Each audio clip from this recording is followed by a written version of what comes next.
누군가는 말합니다. 나는 깨달음을 얻고 싶어.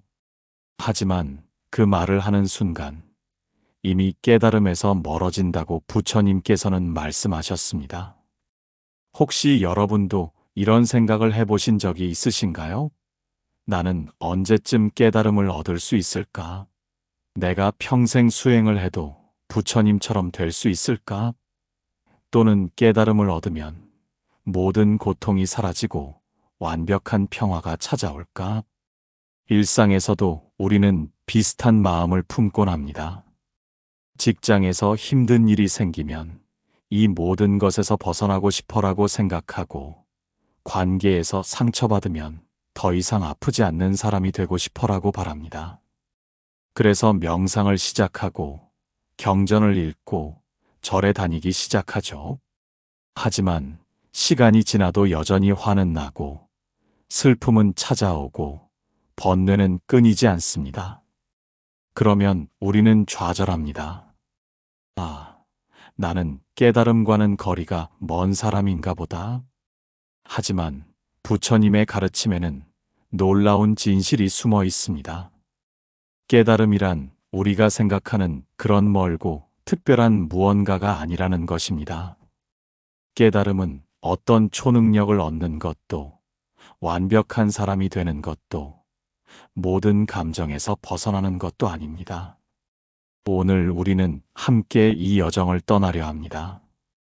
2500년 전 보리수 나무 아래에서 부처님께서 발견하신 그 진실이 무엇인지, 그리고 그것이 지금 이 순간 우리의 삶과 어떻게 연결되는지를 탐구해 보겠습니다.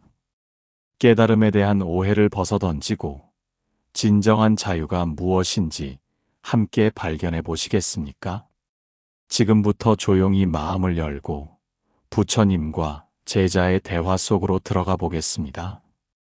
어느 날, 한 젊은 제자가 부처님께 다가왔습니다.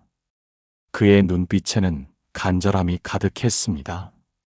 부처님, 저는 이미 10년 넘게 수행을 하고 있습니다. 매일 명상을 하고 계율을 지키려 애쓰고 탁발을 다니며 검소하게 살아왔습니다. 하지만 여전히 제 마음은 흔들리고 화도 나고 두려움도 느낍니다. 도대체 깨달음이란 무엇입니까? 제가 평생 수행을 해도 깨달음을 얻을 수 있을까요? 부처님께서는 조용히 미소를 지으시며 말씀하셨습니다. 그대여, 그대는 지금 깨달음을 얻고 싶어 하는구나. 네, 부처님. 저는 간절히 원합니다. 부처님께서는 잠시 침묵하신 후 부드러운 목소리로 말씀하셨습니다. 그대가 깨달음을 얻고 싶어 하는 그 마음, 바로 그것이 깨달음을 가로막는 장애물이니라. 깨달음이란 무언가를 얻는 것이 아니라 무언가를 내려놓는 것이다. 그대는 지금 깨달음을 또 하나의 소유물처럼, 또 하나의 성취처럼 여기고 있구나. 제자는 당황한 표정으로 되물었습니다. 그렇다면 수행은 무슨 의미가 있습니까? 제가 이렇게 노력하는 것은 헛된 일입니까? 부처님께서는 고개를 끄덕이며 대답하셨습니다. 들어보거라. 연못의 물을 보아라. 물은 그저 있을 뿐인데 달이 그 위에 비친다. 물이 달을 잡으려 애쓰지 않아도 달은 저절로 비치느니라. 깨달음도 그와 같다.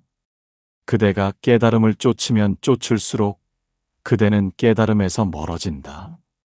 하지만 그대가 고요해지면 깨달음은 저절로 드러나느니라. 스승님, 그렇다면 깨달음이란 정확히 무엇입니까?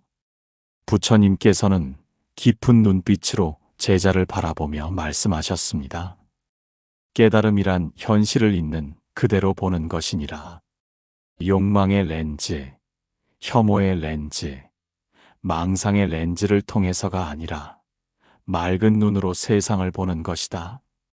깨달음은 그대 밖에 있는 무언가가 아니라 그대 안에 이미 있는 것을 발견하는 것이니라. 그렇다면 저는 이미 깨달은 것입니까? 부처님께서는 조용히 웃으시며 말씀하셨습니다. 그대가 저는 이미 깨달았다고 생각하는 순간, 그대는 깨달음을 놓친 것이니라. 또한 그대가 저는 아직 깨닫지 못했다고 생각하는 순간에도 그대는 깨달음을 놓친 것이다. 깨달음이란 그런 이분법을 넘어서는 것이니라. 제자는 한참 동안 고개를 숙이고 생각에 잠겼습니다. 부처님의 말씀은 그의 모든 고정관념을 흔들어 놓았습니다. 부처님, 그렇다면 저는 지금 무엇을 해야 합니까? 부처님께서는 따뜻한 미소를 지으며 대답하셨습니다. 지금 이 순간, 그대가 숨 쉬고 있다는 것을 느껴보거라. 바람이 그대의 피부를 스치는 것을 느껴보거라. 새소리가 들리는가? 그것을 그저 들어보거라. 무언가를 얻으려 하지 말고, 무언가가 되려 하지 말고, 그저 이 순간에 있거라.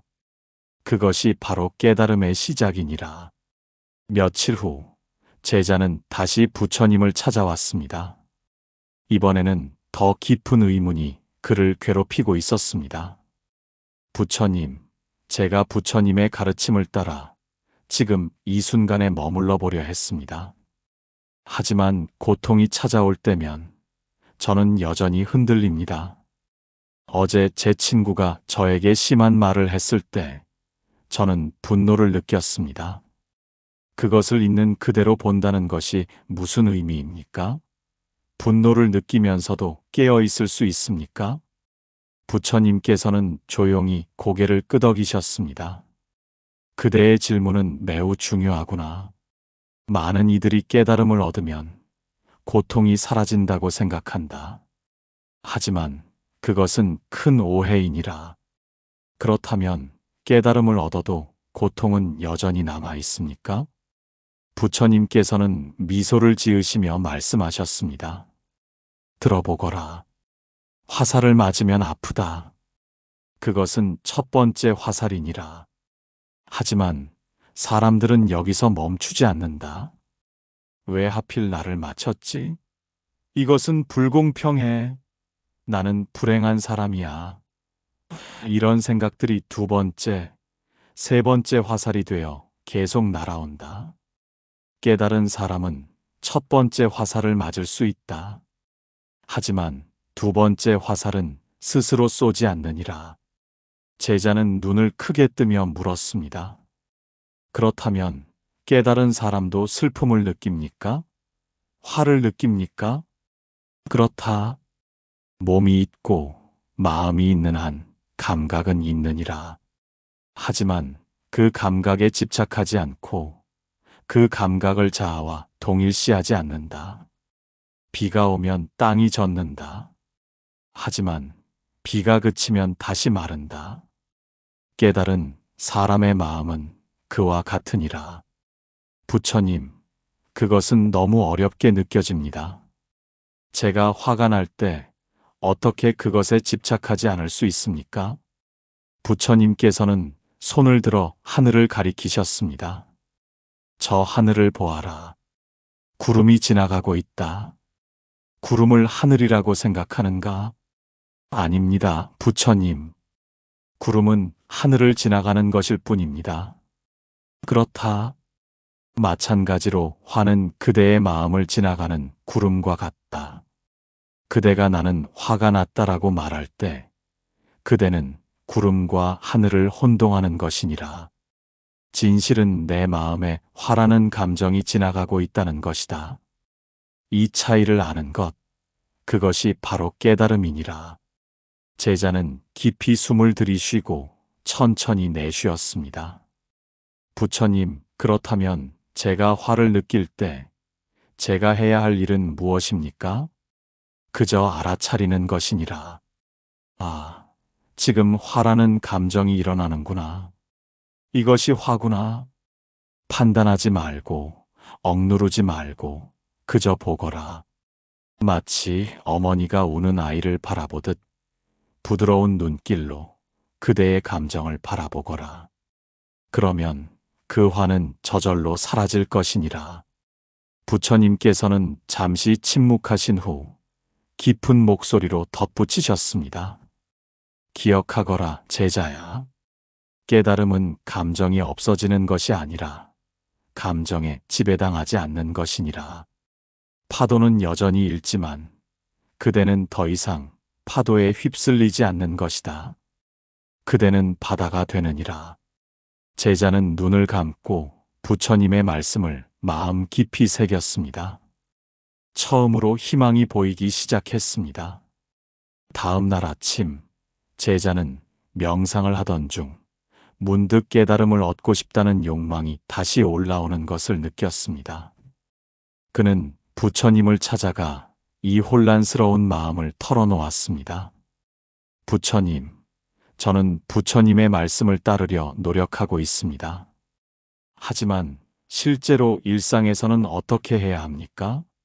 구체적으로 무엇을 실천해야 깨달음에 가까워질 수 있습니까? 부처님께서는 조용히 웃으시며 말씀하셨습니다. 그대는 또다시 깨달음을 목표로 삼고 있구나. 하지만 내가 가르쳐 주마. 깨달음을 위한 수행이 아니라 지금 이 순간을 살아가는 방법을 말이니라. 감사합니다, 부처님. 말씀해 주십시오. 부처님께서는 5 손가락을 펴시며 하나씩 설명하기 시작하셨습니다. 첫째, 호흡을 알아차리는 것이니라. 그대가 화가 났을 때, 슬플 때, 불안할 때, 그 감정에 휩쓸리지 말고 먼저 호흡으로 돌아오거라. 코로 들어오는 공기를 느끼고 입으로 나가는 공기를 느끼거라. 단 3번의 호흡만으로도 그대는 감정과 나 사이에 공간을 만들 수 있느니라. 제자는 고개를 끄덕이며 들었습니다. 둘째, 작은 것에 깨어 있는 것이니라. 밥을 먹을 때 그저 밥을 먹거라. 걸을 때 그저 걸어라. 설거지를 할 때 그저 설거지를 하거라. 그대의 마음이 과거나 미래로 떠돌아다니지 않도록 지금 하고 있는 일에 온전히 현존하거라. 이것이 바로 생활 속의 명상이니라. 3번째는 무엇입니까, 부처님? 셋째, 집착을 알아차리는 것이니라. 그대가 무언가를 간절히 원할 때, 아, 지금 나는 집착하고 있구나 라고 알아차리거라. 집착을 없애려 하지 말고 그저 보거라.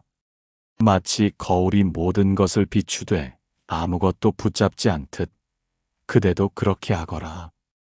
제자는 눈을 감고 부처님의 말씀을 곱씹었습니다. 넷째, 자비를 실천하는 것이니라. 하루에 한 번 그대가 미워하는 사람을 떠올리거라. 그리고 그 사람도 고통받는 존재임을, 그 사람도 행복을 원하는 존재임을 기억하거라. 그 사람을 향해 당신도 평안하기를, 당신도 행복하기를이라고 속으로 말해보거라. 이것이 그대의 마음을 부드럽게 만드느니라. 그리고 마지막으로 5째는 무엇입니까? 부처님께서는 제자의 눈을 똑바로 바라보시며 말씀하셨습니다. 5째, 실패를 받아들이는 것이니라. 그대는 수없이 실패할 것이다. 화를 낼 것이고, 집착할 것이고, 망상에 빠질 것이다.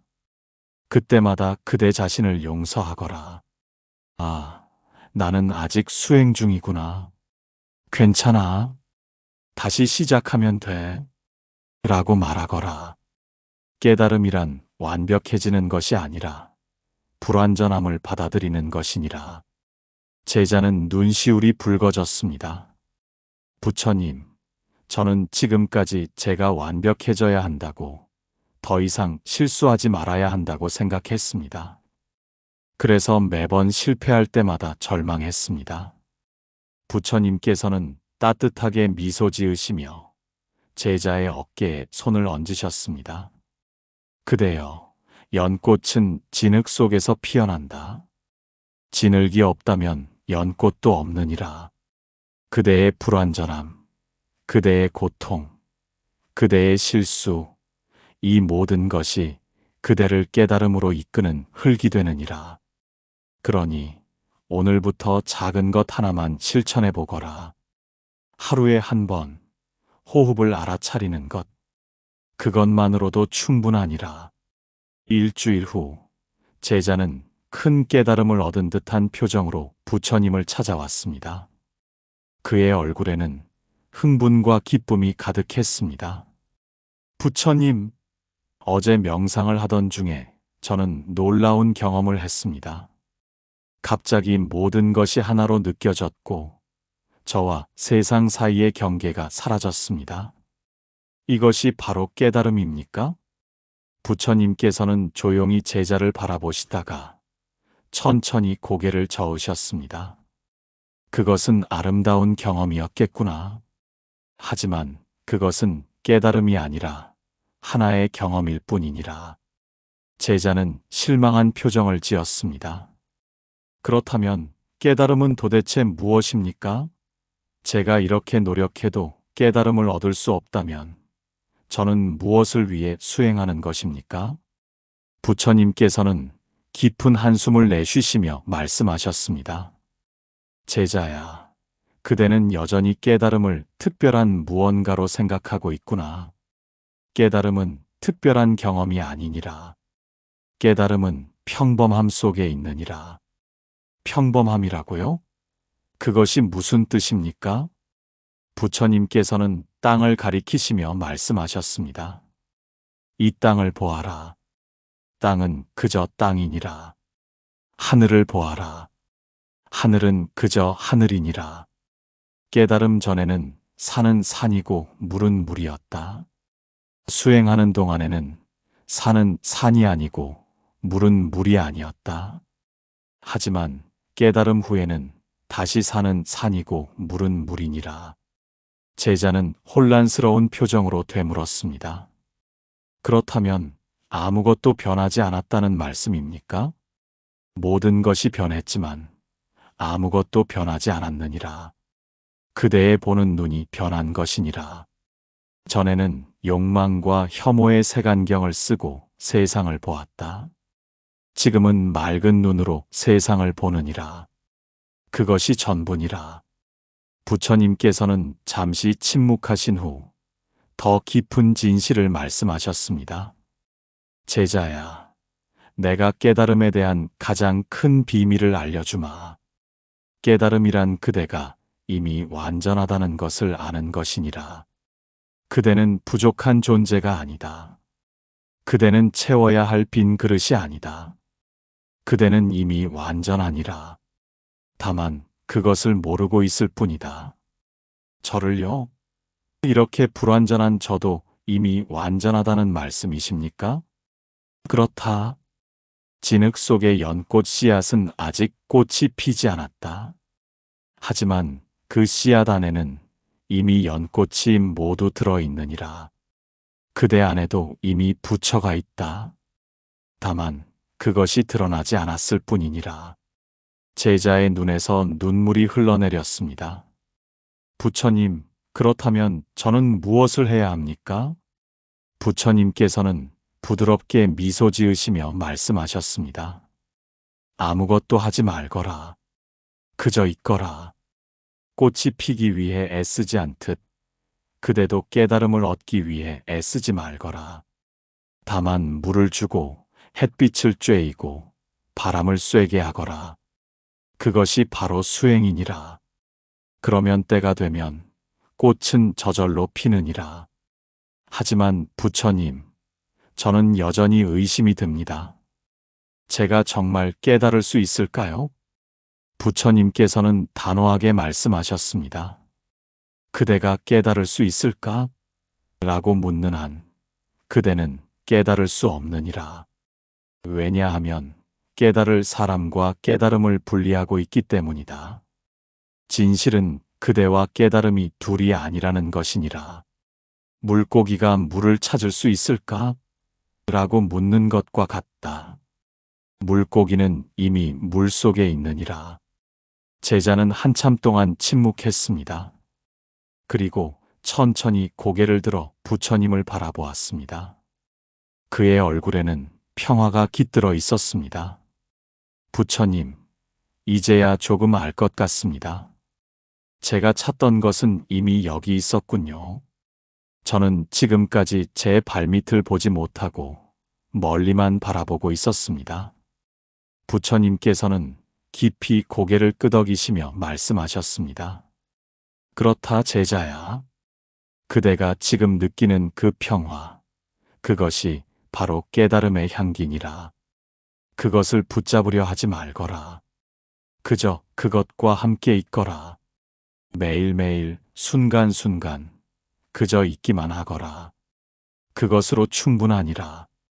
오늘 우리는 부처님과 제자의 대화를 통해 깨달음에 대한 많은 오해를 벗겨냈습니다. 깨달음은 우리가 생각했던 것과는 많이 달랐습니다. 깨달음은 특별한 힘을 얻는 것이 아닙니다. 미래를 보거나 초능력을 갖거나 완벽한 사람이 되는 것이 아닙니다. 깨달음은 현실을 왜곡 없이 있는 그대로 보는 것입니다. 욕망, 혐오, 망상의 안경을 벗고 맑은 눈으로 세상을 보는 것입니다. 깨달음을 얻어도 고통은 여전히 찾아옵니다. 하지만 고통에 대한 관계가 달라집니다. 첫 번째 화살은 피할 수 없지만 두 번째 화살은 스스로 쏘지 않게 됩니다. 감정은 구름처럼 지나가고 우리는 그 구름을 바라보는 하늘이 됩니다. 무엇보다 중요한 것은 깨달음은 먼 미래의 목표가 아니라 지금 이 순간에 있다는 것입니다. 호흡을 알아차리고 작은 일상에 깨어있고 집착을 알아차리고 자비를 실천하고 불완전함을 받아들이는 것. 이 모든 것이 깨달음으로 가는 길입니다. 오늘부터 작은 것 하나만 시작해 보십시오. 하루에 한 번, 3번의 호흡을 의식적으로 해 보십시오. 밥을 먹을 때 그저 밥을 먹어 보십시오. 설거지를 할 때 그저 설거지를 해 보십시오. 완벽하지 않아도 괜찮습니다. 실수해도 괜찮습니다. 다시 시작하면 됩니다. 깨달음은 산 꼭대기에 있는 것이 아닙니다. 깨달음은 지금 여기 여러분의 발밑에 있습니다. 여러분이 찾던 것은 이미 여러분 안에 있습니다. 다만 그것을 알아차리지 못했을 뿐입니다. 부처님께서 말씀하셨듯이 여러분은 이미 완전합니다.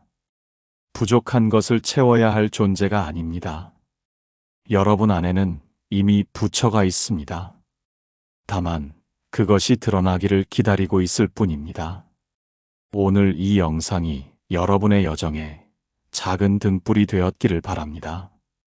깨달음에 대한 집착을 내려놓으실 수 있기를, 그리고 지금 이 순간의 평범한 삶 속에서 깊은 평화를 발견하시기를 진심으로 기원합니다.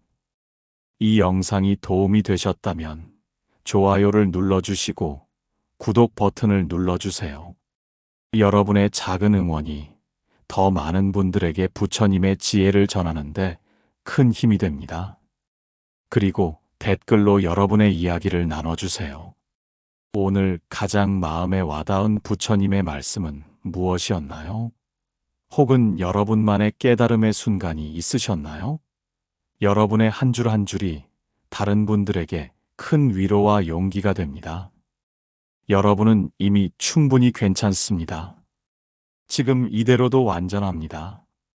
오늘 하루도 평안하시기를, 여러분의 마음에 언제나 고요한 평화가 머물기를 기원합니다. 나무아미타불 관세음보살, 함께 해주셔서 고맙습니다.